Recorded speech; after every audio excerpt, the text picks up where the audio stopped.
Hello friends, आज की video में आप देख पाएंगे जीके के मोस्ट इम्पॉर्टेंट क्वेश्चंस जो कि एनटीपीसी के लिए बहुत ही महत्वपूर्ण है। और आगे आने वाले एनटीपीसी एवं ग्रुप डी के एग्ज़ाम में आपको इन क्वेश्चन से काफ़ी मदद मिलेगी। तो हमारे चैनल को यदि अभी तक आपने सब्सक्राइब नहीं किया तो सब्सक्राइब करूँ जरूर कर लें। और आपको ये बता दें कि ये जीके के जो मोस्ट इम्पॉर्टेंट क्वेश्चंस हैं ये आपको हम केवल बताएंगे दिखाएंगे ही नहीं, बल्कि आपको इसी वीडियो में याद भी करा देंगे। तो आप वीडियो को पूरा ज़रूर देखें और कमेंट बॉक्स में ज़रूर बताइएगा कि आपको ये क्वेश्चन याद हुए या नहीं। आपको 100% गारंटी साथ कहते हैं आपको मैक्सिमम से मैक्सिमम क्वेश्चन आपको इसी वीडियो में याद होने वाले हैं। तो हमारे चैनल को जल्द ज़्यादा से ज़्यादा दोस्तों तक शेयर जरूर करिए। तो चलिए शुरू करते हैं पहले क्वेश्चन के साथ। तो पहला क्वेश्चन आ चुका है आपकी स्क्रीन पर, जिसमें पूछा गया है कृष्णा नदी की उत्पत्ति कहाँ से होती है। आपको 4 ऑप्शन दे दिए गए हैं, हिमालय से कि गंगोत्री, महाबलेश्वर या अमरकंटक। यदि आप इस क्वेश्चन को देख पा रहे होंगे तो इस क्वेश्चन में से आपको एक ऑप्शन को चयनित करना है पहले। तो चलिए जल्दी से इनमें से चूज कर लीजिए। तो चलिए अब हम आपको बताते हैं इसका जो सही आंसर है। इसका सही आंसर होगा महाबलेश्वर। तो कृष्णा नदी जो है महाबलेश्वर से आपको याद कैसे होगा, तो इसके कुछ फैक्ट भी बताएंगे। पहले यहाँ आपको एक ट्रिक बताते हैं। जैसे कि आप सोच सकते हैं कृष्णा अर्थात कृष्ण जी, तो कृष्ण जी ने बहुत बड़े बड़े महाबल के जो कार्य थे उनको आसानी से कर दिए। जैसे गोवर्धन पर्वत को अपनी छिंगड़ी से उठा लिया और कई बड़े बड़े राक्षसों को उन्होंने संहार किया। जैसे महान बड़े बड़े कार्य उन्होंने बहुत आसानी से कर लिए। इसलिए कृष्णा नदी की उत्पत्ति कहाँ से होती है, महाबलेश्वर से। आपको बता दें कि ये चौथी बड़ी नदी है भारत की। तो भारत की चौथी बड़ी नदी कौन सी है, वह है कृष्णा रिवर। इसकी ये है 1288 किलोमीटर में फैली हुई है। इसका दूसरा नाम कृष्णवी भी है, इसको कृष्णवी भी नाम से जाना जाता है। ये आंध्र प्रदेश से बंगाल की खाड़ी में गिर जाती है। और कौन कौन से राज्य से होकर जाती है, महाबलेश्वर जो है वो महाराष्ट्र में स्थित है, यहाँ से निकली है। कर्नाटक और तेलंगाना से होते हुए आंध्र प्रदेश में बंगाल की खाड़ी में गिर जाती है। तो चलिए इसके जो फैक्ट था वो कृष्णा नदी महाबलेश्वर महाराष्ट्र से निकलती है और प्रायद्वीप भारत की दूसरी बड़ी नदी है और भारत की चौथी सबसे बड़ी नदी है। ठीक है, अब चलिए देखते हैं निम्नलिखित में से मानव मस्तिष्क का वह कौन सा है जिसमें विचारों का संग्रह होता है। तो अपन का मानव मस्तिष्क में यदि आपको बता दें हम तो तीन भाग होते हैं, अग्र मस्तिष्क, मध्य मस्तिष्क और पश्चिम मस्तिष्क। तो ठीक है, इन तीन में से जो हमारे सबसे आगे का मस्तिष्क होता है वहां से हम लोग कोई भी विचार सोचते हैं। आप ध्यान से यदि सोचें तो हम कोई भी बात को सोचेंगे तो उसको मुंह से बोलेंगे, अर्थात आग तुरंत का तुरंत सोच के तुरंत तुरंत बोल देते हैं। तो वो आगे का मस्तिष्क ही होता है जो सबसे ज़्यादा कार्य करता है सोचने में। तो इसका सही आंसर क्या हो जाएगा, इसका हो जाएगा सही आंसर अग्र मस्तिष्क।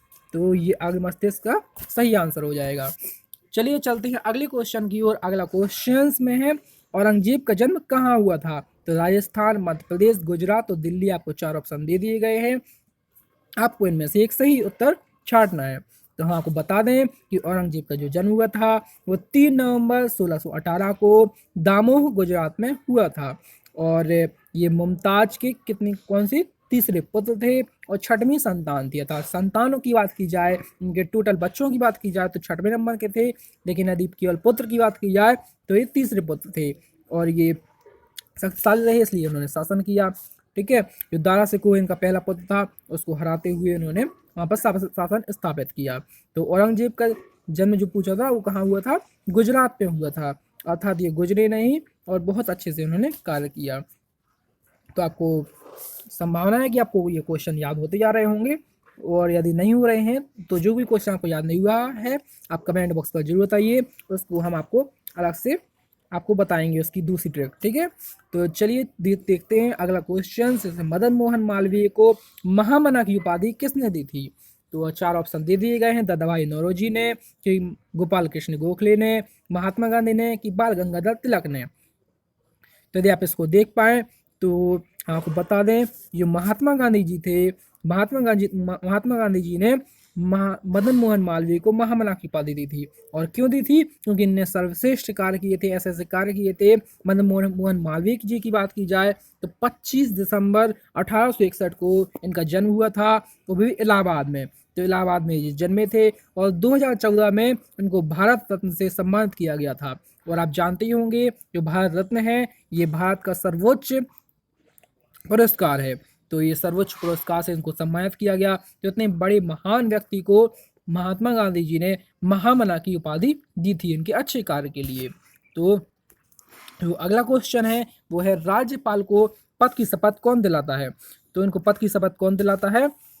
राज्यपाल को जो पद की शपथ दिलाता है वो उच्च न्यायालय का मुख्य न्यायाधीश दिलाता है। और उनकी यदि उच्च न्यायालय का मुख्य न्यायाधीश वहाँ पर उपस्थित ना हो तो वहाँ का जो वरिष्ठ न्यायाधीश है वो उनको पद की शपथ दिलाएगा। आपकी जानकारी के लिए बता दें कि कई लोग क्या करते हैं कि राष्ट्रपति इसका आंसर लगा देते हैं, लेकिन आपको यदि पता हो तो राष्ट्रपति जो होता है वो पूरे देश का सर्वोच्च होता है और राज्य का जो सर्वोच्च होता है वो होता है राज्यपाल। तो जो राष्ट्रपति होता है उसको सर्वोच्च न्यायालय के मुख्य न्यायाधीश शपथ दिलाते हैं और जो राज्यपाल होता है उसको उच्च न्यायालय के मुख्य न्यायाधीश शपथ दिलाते हैं। तो चलिए चलते हैं अगले क्वेश्चन की ओर, जिसमें लिखा है इनमें से किसका निरंतर सेवन करने से लीवर का सूत्रण रोग होता है। तो जिसका ऐसा कौन सी चीज़ है जिसका आप बार बार उपयोग करेंगे या बहुत ज़्यादा मात्रा में सेवन करेंगे तो लीवर खराब हो जाता है। तो आपने कई ऐड में देखा होगा जब अल्कोहल को पीते हैं तो अल्कोहल के कारण लीवर खराब होने लगता है और लीवर खराब होने के कारण सूत्रण रोग हो जाता है। तो इसका जो आंसर होगा वो ऑप्शन बी हो जाएगा, एल्कोहल। एल्कोहल को हिंदी में शराब भी कहते हैं। तो शराब की कहते हैं शराब का ज़्यादा सेवन नहीं करना चाहिए, नहीं तो लीवर खराब हो जाता है।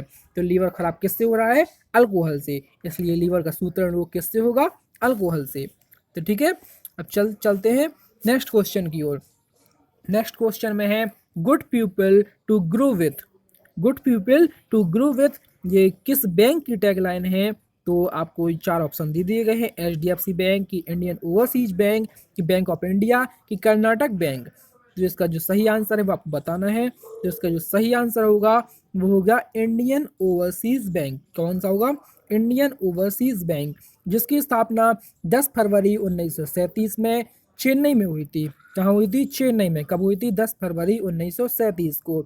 तो इंडिया में ओवरसीज पूरे में बहुत अच्छा ग्रोथ किया, ओवरसीज किया। तो ऐसा कौन सा बैंक है, तो इंडियन ओवरसीज बैंक।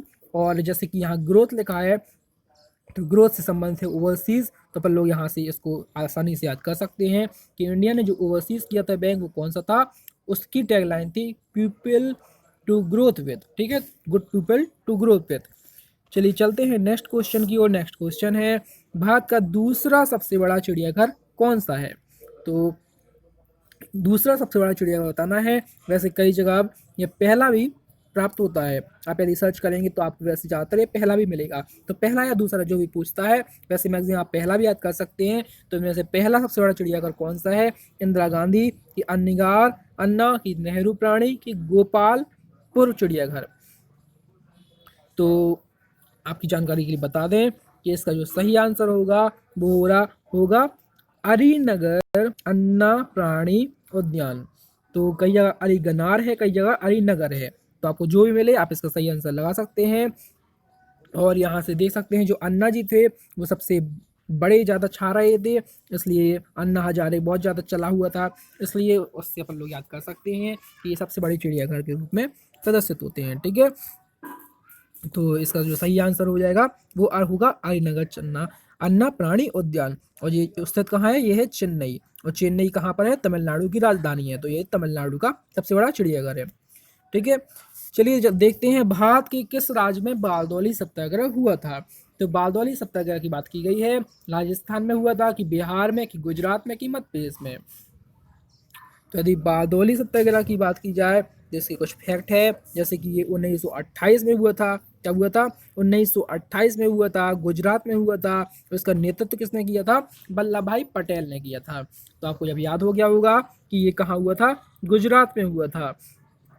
अब गुजरात में मैं आपको कैसे याद करवाएं कि गुजरात में हुआ था, तो इसके लिए यहाँ आपको बता दें कि आपने सरदार वल्लभ भाई पटेल जी की मूर्ति देखी होगी, यदि आपने सुना भी होगा उसके बारे में बहुत। ठीक है, अभी नरेंद्र मोदी ने वहाँ पर गए भी थे। ठीक है, तो इससे आप याद कर सकते हैं कि जो सरदार वल्लभ भाई पटेल थे उन्होंने इस बारदौली सत्याग्रह का नेतृत्व किया था। आपको यदि इसकी स्टोरी बताएं तो क्या हुआ था बारदौली सत्याग्रह में कि जो किसान थे उन पर जो अंग्रेज थे, अंग्रेज शासकों ने किसानों पर जो कर्जा टैक्स लगता है तो उसकी मात्रा जो है 22% बढ़ा दी थी। तो ठीक है, जो लगान लगता है उस लगान पर 22% उनने बढ़ा दिया था। तो इसका खूब विद्रोह किया। तो वैसे तो उनके सिंपल किसानों की कोई सुनता नहीं है, तो सरदार वल्लभ भाई पटेल बड़े नेता थे, तो उन्होंने इस आंदोलन को चलाया और उसका खूब विरोध किया। तो जो अंग्रेज थे उन्होंने इसको दबाना भी चाहा, लेकिन वो दबाने में सफल नहीं हो पाए, और जिस कारण से सरदार वल्लभ भाई पटेल जीत गए और उन्हें उसकी दर घटाकर 6% करना पड़ा। तो उन्हें फिर 6% लगान बढ़ाया, पहले वो 22% बढ़ा रहे थे, तो इसमें सफल हुए थे। तो बारदौली सत्याग्रह कहाँ पर है? गुजरात में। और इसको याद करने के लिए बता दिया कि इसका नेतृत्व किया था सरदार वल्लभ भाई पटेल ने, और उनकी मूर्ति कहाँ पर है? गुजरात में। ठीक है, तो चलिए चलते हैं अगला क्वेश्चन की ओर। अगला क्वेश्चन है, बद्री केदार महोत्सव किस देवता को समर्पित है? तो बद्री केदार महोत्सव किस देवता को समर्पित है? गणेश कार्तिकेय को, कि इंद्र और शिव को, कि विष्णु और शिव को, कि ब्रह्मा और शिव को? आप जानते हैं इनमें सबसे बड़ा जोड़ा किसका बनता है? सबसे बड़ा जोड़ा बनता है विष्णु और शिव को, इसलिए इसका जो सही आंसर होगा वो होगा विष्णु और शिव को। अब क्यों होगा? क्योंकि विष्णु और शिव भगवान, आप कभी भी टीवी में यदि आपने कोई भी रामायण या कोई चीज जब देखे हो, तो आप देखेंगे कि विष्णु भगवान को और शिव को बहुत अधिक महत्व दिया जाता है, क्योंकि इन दोनों का जोड़ा बहुत अधिक प्रसिद्ध है। कहा जाता है कि यदि विष्णु भगवान की पूजा करते हैं तो शिव जी प्रसन्न होते हैं, और शिव जी की पूजा करते हैं तो विष्णु भगवान प्रसन्न होते हैं। और जब रामचंद्र जी भी वहाँ पर समुद्र के वहाँ पर गए थे तो उन्होंने शिव जी का पूजन किया था। तो इन दोनों का जोड़ा बहुत फेमस है, इसलिए बद्री केदार महोत्सव जो है वो किस देवता को समर्पित हो जाएगा? विष्णु और शिव को। और इसका इंपॉर्टेंट फैक्ट है कि जो उत्तराखंड है वहाँ पर यह त्यौहार हर वर्ष मनाया जाता है। कहाँ मनाया जाता है? उत्तराखंड में। अगला जो क्वेश्चन है वो है, मुख्यमंत्री परिवार सम्मान निधि योजना के तहत तो ये किस राज्य ने शुरू की है? पंजाब ने, कि उड़ीसा ने, कि हरियाणा ने, कि मध्य प्रदेश ने? तो परिवार सम्मान निधि जो है उसे किसान सम्मान निधि योजना भी कहते हैं, तो ये किस राज्य में शुरू की गई है? तो इसका सही आंसर हो जाएगा हरियाणा। तो ये कहाँ शुरू किया गया है? ये किया गया हरियाणा राज्य में, और 25 फरवरी 2019 को यह योजना शुरू की गई है। इसमें किसानों को जो है 6,000 की वित्तीय सहायता दी जाएगी। कितने हजार की दी जाएगी? 6,000 की। और 25 फरवरी 2019 को यह योजना शुरू की गई थी। ठीक है, अगला जो क्वेश्चन है वो, प्राकृतिक पर्यावरण में मिट्टी के अध्ययन को क्या कहते हैं? तो ये तो जो लोग ने पढ़ा होगा उसको पता होगा कि इसके मिट्टी के जो अध्ययन होता है उसको क्या कहते हैं? तो उसको कहते हैं इंग्लिश में पेडोलॉजी, तो हिंदी में कहते हैं भूमि विज्ञान। तो भूमि विज्ञान अर्थात पेडोलॉजी इसका सही आंसर हो जाएगा, तो सी ऑप्शन इसका सही होगा। अगला है, महावीर स्वामी की जो पुत्री थी प्रियदर्शना, तो प्रियदर्शना का विवाह किसके साथ हुआ था? सुमंत के साथ, कि भास्कर के साथ, कि जमाली के सुदर्शन के साथ? चार ऑप्शन में से आपको सही आंसर देना है। तो आपको हम आपकी जानकारी के लिए बता दें, ये महावीर स्वामी थे, इनकी पत्नी थी यशोदा, और जो गौतम बुद्ध थी उनकी पत्नी थी यशोधरा। ठीक है, दोनों में अंतर है, तो दोनों को आपको साथ में लेके पढ़ना है। महावीर स्वामी की कौन थी? यशोदा। और गौतम बुद्ध की कौन थी? यशोधरा। तो महावीर स्वामी और यशोदा की एक पुत्री थी जिसका नाम था प्रियदर्शना। क्या था? प्रियदर्शना। और इसका जो विवाह हुआ था वो महावीर स्वामी के पहले शिष्य जामाली। तो महावीर स्वामी के पहले शिष्य कौन थे? जामाली थे। तो महावीर स्वामी के पहले शिष्य जामाली के साथ उन्होंने अपनी पुत्री प्रियदर्शना का विवाह कर दिया था। तो इसका ऑप्शन सी इसका सही आंसर हो जाएगा। अगला है, भारत में यूरेनियम का सबसे बड़ा उत्पादक राज्य कौन सा है? राजस्थान है, कि गुजरात है, कि आंध्र प्रदेश है, कि झारखंड है? इसको हम आपको बहुत अच्छी ट्रिक बताएंगे जिससे आपको ये कभी नहीं बोलेगा कि यूरेनियम का सबसे बड़ा उत्पादक राज्य कौन सा है। तो चलिए, अभी तक आपने इसका सही आंसर सोच लिया होगा, तो अब हम बताते हैं इसका सही आंसर क्या होगा। इसका सही आंसर होगा आंध्र प्रदेश। तो आंध्र प्रदेश क्यों होगा? क्योंकि आप जानते हो कि यूरेनियम जो है, यूरेनियम से बनता है परमाणु बम। आपने परमाणु बम के बारे में बहुत सुना होगा, और आपने यह भी पढ़ा होगा कि परमाणु बम में यूरेनियम तत्व का प्रयोग होता है। और यूरेनियम से जब परमाणु बम बनाते हैं तो इसमें बहुत, जब परमाणु बम का कहीं भी विस्फोट होता है तो उससे बहुत सारी विषैली गैस बनती हैं, और उन गैसों के कारण क्या होता है, आंखों में जो है अंधेरापन आ जाता है, अर्थात कई लोग अंधे बहरे इस टाइप के हो जाते हैं।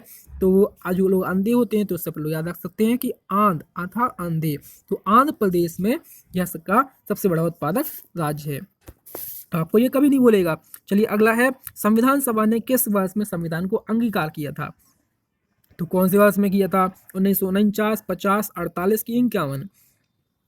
तो आपको बता दें, ये तो आपको पता ही होगा कि जो अंगीकार किया गया था ये आपको यदि पता हो ना हो, लेकिन आपको पता होगा कि 1950 से ये पूर्णतः लागू हो गया था। तो वहाँ को जानकारी बता दें कि जब जो चीज़ 50 में लागू हो गई तो उससे आसपास ही बनी होगी, उससे पहले ही बनी होगी।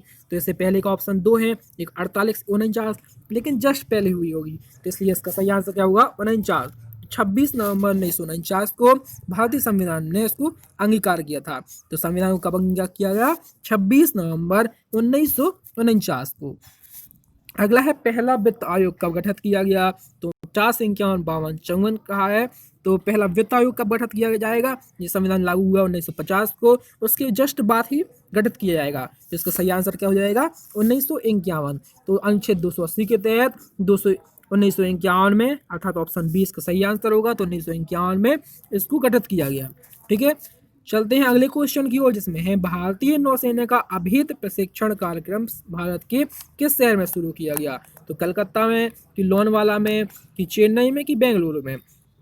तो प्रशिक्षण कार्यक्रम है, प्रशिक्षण कार्यक्रम को कोई लेने वाला आया है। तो प्रशिक्षण कौन लेने आया है? तो लेने वाला अर्थात लोन वाला। तो इससे अपन लोगों को याद हो जाएगा प्रशिक्षण कौन लेने वाला आया था? तो लोन वाला लेने वाला आया था। ठीक है, तो प्रशिक्षण भारत के किस शहर में हुआ है? लोन वाला में हुआ है। तो 25 मार्च 2019 को हुआ है, और लोन वाला कहाँ है? महाराष्ट्र में।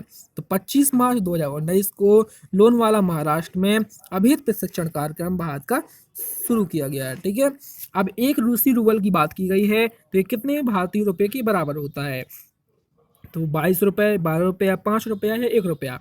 इसका जो सही आंसर हो जाएगा वो हो जाएगा 1 रुपया, अर्थात ये भारत के रुपए की लगभग बराबर है, क्योंकि 1.06 इसकी एग्जैक्ट वैल्यू होती है। वैसे अप्रॉक्स में अपन लोग 1 रुपया कह देते हैं, लेकिन लगभग में वैल्यू होती है 1.06 होती है। तो एक रूसी रूबल लगभग भारत के रुपए के बराबर है। ठीक है, अब अगला है कि निम्न में से कौन सी दुनिया में पेशेवर रूप से खेलने वाली पहली भारतीय महिला फुटबॉलर बन गई हैं? तो अदिति चौहान है, कि अंजू तमांग है, कि बाला देवी है, कि संजू यादव है? अभी आप जानते होंगे अभी भी 9 देवी का त्यौहार निकला है। तो अभी जो छोटी छोटी देवी थी अर्थात छोटी छोटी बालिकाएं थी, उनको देवी के रूप में पूजा गया था। तो भारतीय फुटबॉल में देखा जाए तो इसका सही आंसर क्या हो जाएगा? बाला देवी, अर्थात ऑप्शन सी इसका सही आंसर हो जाएगा। तो बाला देवी जो है महिला फुटबॉलर बन गई हैं। तो इससे आपको याद रहेगा कि 9 देवी में अभी भी छोटी छोटी कन्याओं को कन्या भोज कराया गया है। ठीक है, 1 फरवरी 2020 को 34वें सूरजकुंड अंतर्राष्ट्रीय शिल्प मेला 2020 का उद्घाटन किस राज्य में किया गया? तो सूरजकुंड का जो अंतर्राष्ट्रीय शिल्प मेला था, इसका कहाँ किया गया? आपको बताना है हरियाणा, बिहार, मध्य प्रदेश या राजस्थान। तो जो सूरज है, सूरज को कोई हर नहीं सकता। सूरज कुंड को, सूरज का जो कुंड है, इसको कोई भी छुपा नहीं सकता। सूरज के आगे कुछ भी आ जाए, सूरज को कोई भी आसानी से छुपा नहीं सकता, उसको कोई हर नहीं सकता। अतः हरियाणा इसका सही आंसर होगा। तो ऑप्शन ए इसका सही आंसर होगा। So thanks for watching. इतने क्वेश्चंस थे, और ये क्वेश्चंस आने वाले एग्जाम में बहुत ही इंपॉर्टेंट है। यदि अभी तक आपने हमारे चैनल को सब्सक्राइब नहीं किया है तो जल्दी से जल्दी सब्सक्राइब कर लें, और अपने ज़्यादा से ज़्यादा दोस्तों तक शेयर करें। Thanks for watching.